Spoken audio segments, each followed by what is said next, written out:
Google NLP का use कैसे करता है और आप अपने एसईओ के साथ कैसे कर सकते हैं? क्या आपने नोटिस किया है, जब गूगल पर सर्च करते हैं तो ज्यादातर केसेस में वो जानते हैं कि आप क्या खोज रहे हैं। ये इसलिए है क्योंकि वो एनएलपी का यूज करते हैं।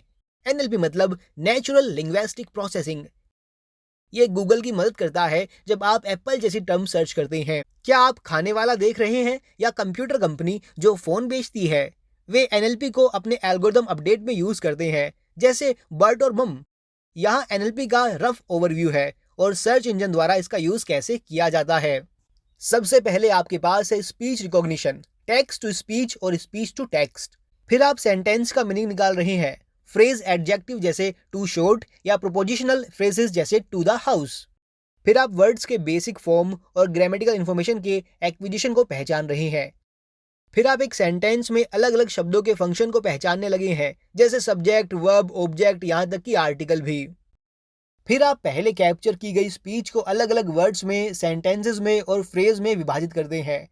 आपको इन डिटेल से बोर किए बिना सर्च इंजन एनएलपी का यूज ये जानने के लिए कर रहे हैं कि आपका कंटेंट किस बारे में है और इसे उससे मैच करते हैं जिसे लोग खोज रहे हैं। इसका मतलब है कि उनकी रैंकिंग सिर्फ कीवर्ड्स पर आधारित नहीं होने वाली है। तो जब आप एसईओ कर रहे हैं तो कीवर्ड्स के बारे में ना सोचें, पर टॉपिक्स के बारे में ज्यादा सोचें। वो सब क्या है जिसे आपको अपने टॉपिक के बारे में पूरी तरह बताने के लिए एक स्पेसिफिक वेब पेज पर कवर करने की जरूरत है, जिससे लोग कहें, हे, इस आर्टिकल ने सब कुछ कवर किया है, मुझे किसी और सोर्स पर जाने की अब जरूरत नहीं है। इस तरह से विजिटर और रीडर्स को संदेह नहीं होगा। तो आप इसे कैसे करेंगे?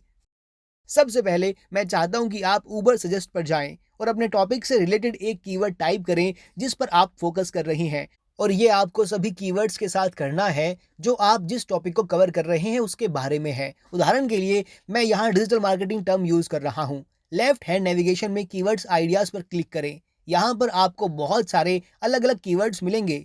मैं चाहता हूँ आप अलग अलग टैब्स पर क्लिक करें। रिलेटेड, क्वेश्चंस, प्रीपोजिशंस, ये वो जगह है जहां आपको बहुत ज्यादा कीवर्ड्स मिलेंगे और उनमें से बहुत सारे एनएलपी पर आधारित हैं। उन कुछ वर्ड्स और कॉन्सेप्ट को अपने टॉपिक्स में इंटीग्रेट करने से ये पक्का करने में मदद मिलेगी कि आपका कंटेंट संपूर्ण है, जो आपको हाई रैंक करने में मदद करेगा। अब अगर कुछ कीवर्ड्स आपके टॉपिक जिसे आप कवर कर रहे हैं उससे रिलेटेड नहीं है, उन्हें शामिल ना करें। इन कीवर्ड्स को सिर्फ ट्रैफिक लाने के लिए यूज ना करें। पक्का करें कि आप बेस्ट यूजर एक्सपीरियंस पर फोकस कर रहे हैं। नेक्स्ट स्टेप में आपको ऊबर सजेस्ट के लैब सेक्शन में एआई राइटर का यूज करना है। एआई राइटर ये जानने के लिए एनएलपी का यूज करते हैं कि कितने लोग किसी भी कीवर्ड से रिलेटेड खोज रहे हैं।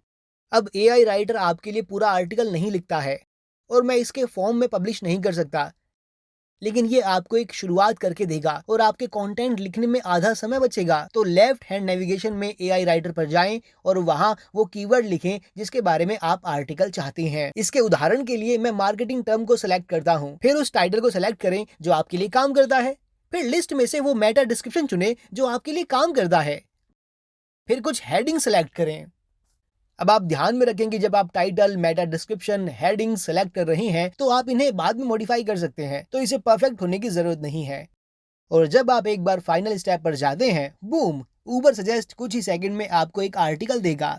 फिर से मैं आपको इस आर्टिकल को करंट स्टेट में पब्लिश करने के लिए रिकमेंड नहीं करूंगा, लेकिन आप इसे स्टार्टिंग रूट के जैसे यूज कर सकते हैं। बाकी चीजों को फिल करें, उन्हें मॉडिफाई करें, चीजों को कैसे निर्धारित करना है उसके आसपास बदलाव करें, कुछ इमेजेस और वीडियोस ऐड करें, टेक्स्ट को एक्सपेंड करें। दूसरे शब्दों में इसे इतना अमेजिंग बनाएं कि लोगों को किसी दूसरे आर्टिकल को पढ़ने की जरूरत ना पड़े। और इस तरह से आप एसईओ को इम्प्रूव करने के लिए एनएलपी का यूज कर सकते हैं। अब अगर आप चाहते हैं कि मेरी टीम आपके लिए ये सब करे तो मेरी एड एजेंसी नील पटेल डिजिटल को चेकआउट करें, जहां हम दुनिया भर की सभी साइज की कंपनीज को ग्रो करने में मदद करते हैं। अगर आपके पास कुछ सवाल है तो नीचे कमेंट करें, मैं आपकी मदद करूंगा। अगर आपने इस वीडियो को एंजॉय किया है तो इसे लाइक करें, शेयर करें, लोगों को इसके बारे में बताएं।